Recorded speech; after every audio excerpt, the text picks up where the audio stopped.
Okay,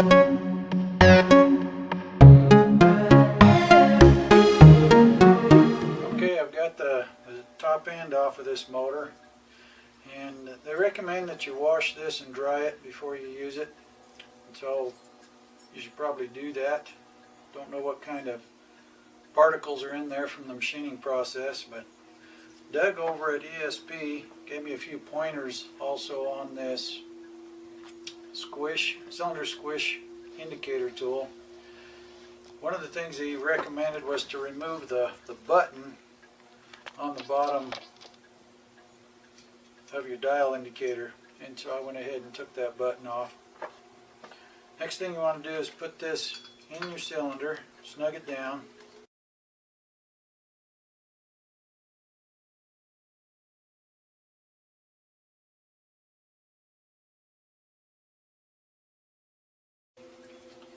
Get it all the way seated. And because this is a 2-bolt head,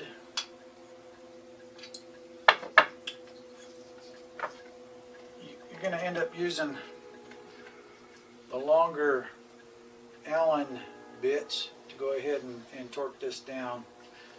But this one's almost lined up with one of the holes. And so what I want to do is just turn that 2.5 millimeter set screw, loosen that up, turn that to where I've got plenty of access to those bolt holes. Give it a snug. Use your 3/4 inch wrench, give it a snug, and you're good to go.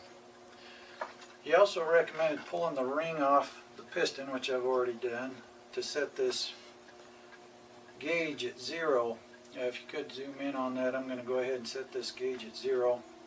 What you want to do, there's an arrow on the top of the piston, and the top of that, or that arrow on the top of the piston, goes towards the exhaust port. And so that's how you want to slide that in there. Push it all the way up till the bottom's out. Hold it in place, and then what you want to do is set your 0 on your dial indicator. So that's what I'm going to do. Snug her down, and so you're zeroed out. Go ahead and remove the piston. Set this aside and don't breathe on it. One of the things you want to be doing in the meantime is also using some 2-stroke oil. Get your piston pin and your rod bearing in there and get some oil soaking on those parts. He also recommended using this 3M 847 for the gasket sealer. And so I picked up some of this, a small syringe with a CA glue tip adapter on the end of that. So I'm going to put a really fine bead on that gasket. So I should have very little squish by the time all's said and done. Next is to go ahead and put my ring back on my piston. I've got some fine machine oil here. Just give it a little coat.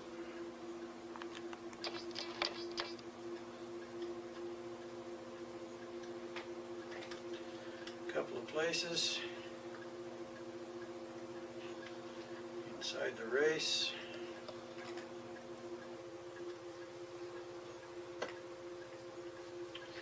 And get my ring on. Now this piston has a ring pin on it on the intake side.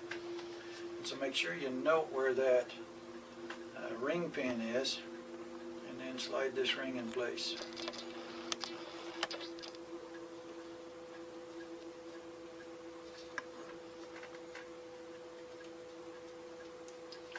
Got my lunch lady gloves on, so make sure you don't get them caught in your ring if you're using them.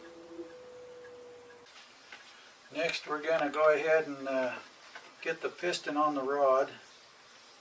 Again, make sure that you got that gap on your ring on the ring pin that's on the intake side. So I know my exhaust is here on the right side as this thing's facing you. The parts that you have soaking in some 2-stroke oil, you can go ahead and pull those out.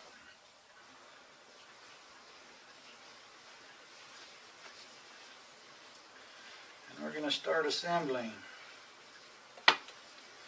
These things have a nice recess in them that the bearing sets in.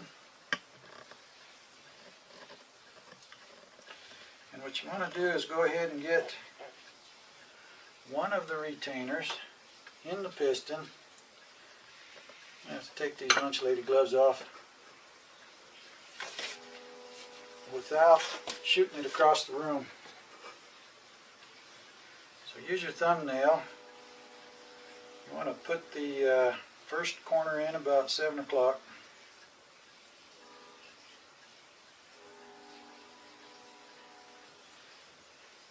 This is fun. Flat tip screwdriver, a small one, will help you get it set in place where it needs to be.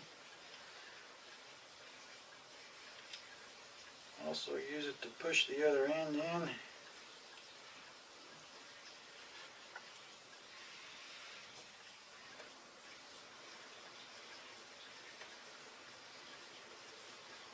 Alright.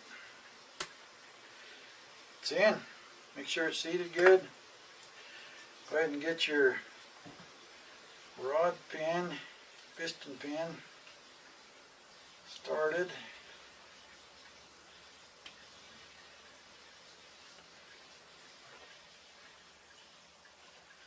Get the bearing installed.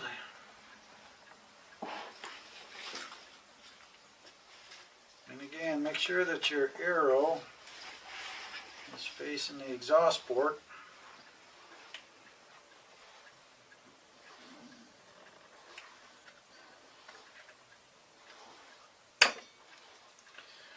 One of the things that I found by accident is that if you do buy the DDM long Allen bit set, the 5mm works excellent for a piston pin push.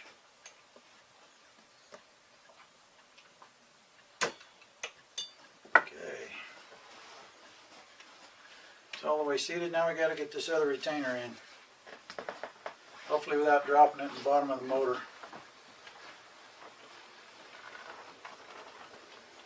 Again, put the first corner in about 7 o'clock.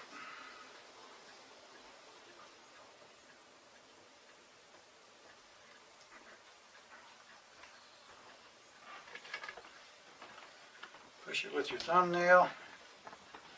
Use a flat tip to finish her off.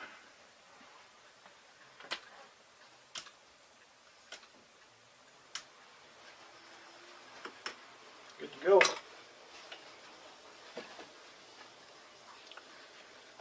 Line that ring pin up. You also want to use some of that oil to go ahead and coat the inside of the cylinder.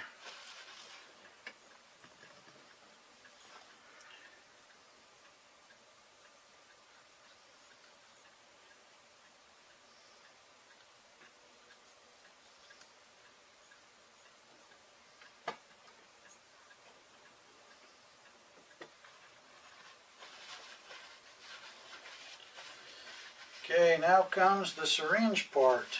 This is another tip from Doug over there at ESP. Get a small syringe, cut the needle out of it, and fill the tube with the Gookumpucky. 3M 847. Good stuff here.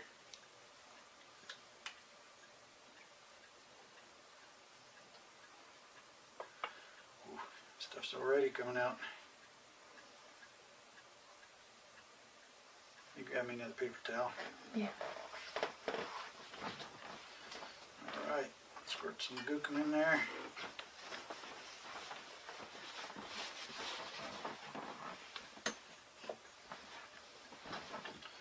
Get the plunger in.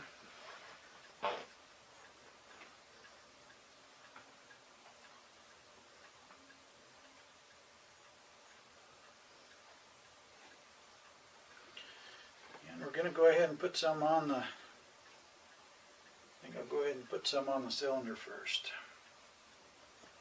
You want to make sure that you do a nice clean job on the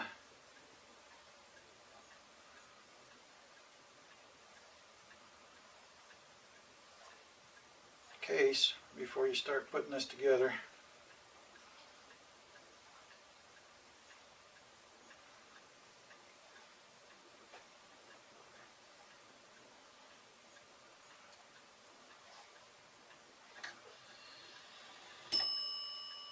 Alright, I think that'll work.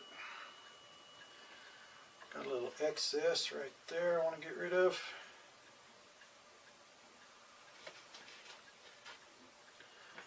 Set the gasket on. Where am I at?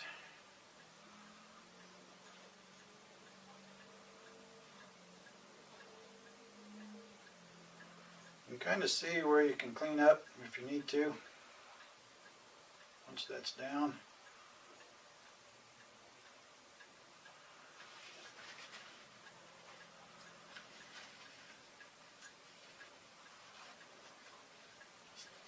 That stuff is good stuff. It's sticky.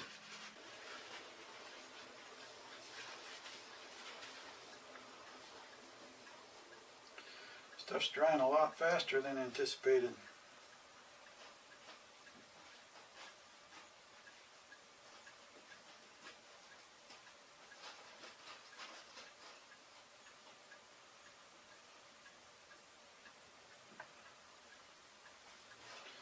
Get the cobwebs out. And get them installed. Exhaust port.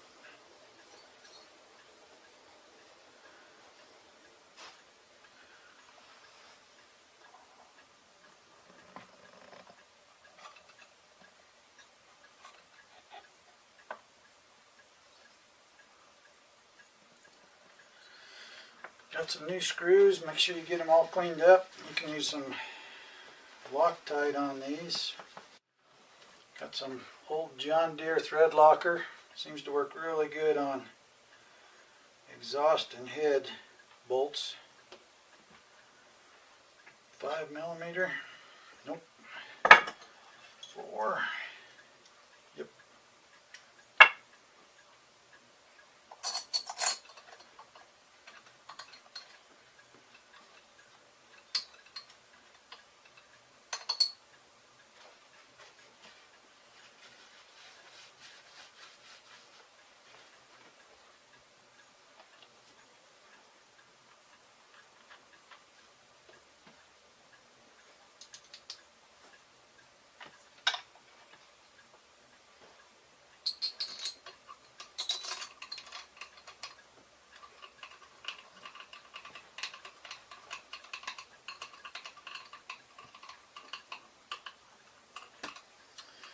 And to torque this down, recommended is about 50 foot-pounds. I'm going to try 45 and kind of watch my squish.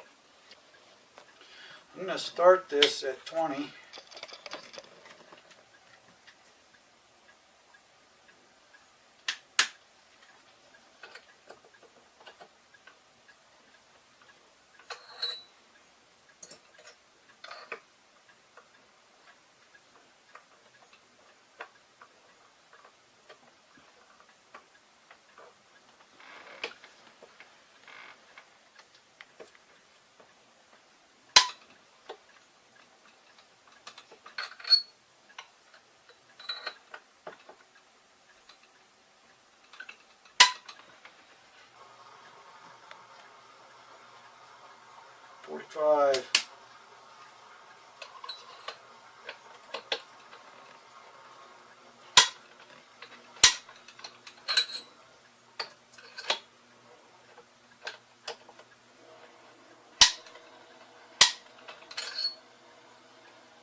Another one of the tips that Doug gave me was once you get this all put back together, what he does after a couple heat cycles is he has a couple holes drilled in his top cover, so that when he's letting this thing cool down before he runs it again, these holes, drilling holes in that, he'll have access to get to these head bolts and retorque them without taking this cover off. I don't know if I'll do that, but Doug recommends putting a couple holes in there just for easy access to these head bolts for retorque. after a couple heat cycles, probably a couple of heat cycles, retorque, a couple more heat cycles and a retorque, just like you would your exhaust header. And then you should be good from that point on. Okay, as soon as you have these bolts torqued down to 50 inch-pounds, and I do that in increments of 10, just back and forth on the bolts until I hit that 50, just for an even squeeze on this gasket, this base gasket.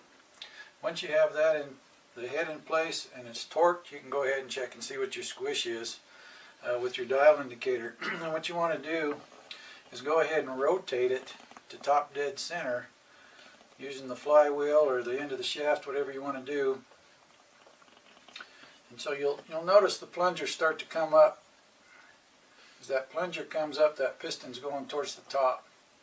Can you see the numbers on there?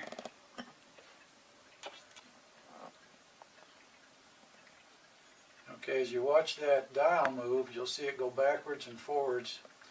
As soon as you rock that to where you can get the piston at top dead center, maximum, and you're going clockwise towards the zero, right about there's my squish. That's showing me I've got 10, 15, 16, about 16.5 thousandths of squish right now. And that's pretty good. And so once you have that piston at top dead center, you can read where you're at, short of the zeros where you're going to be. This one, like I said, sitting at 16.5 thousandths. That's right in the ballpark of what I was shooting for. Thanks for taking the time to watch this video, and hope it helps you out. See you on the next round.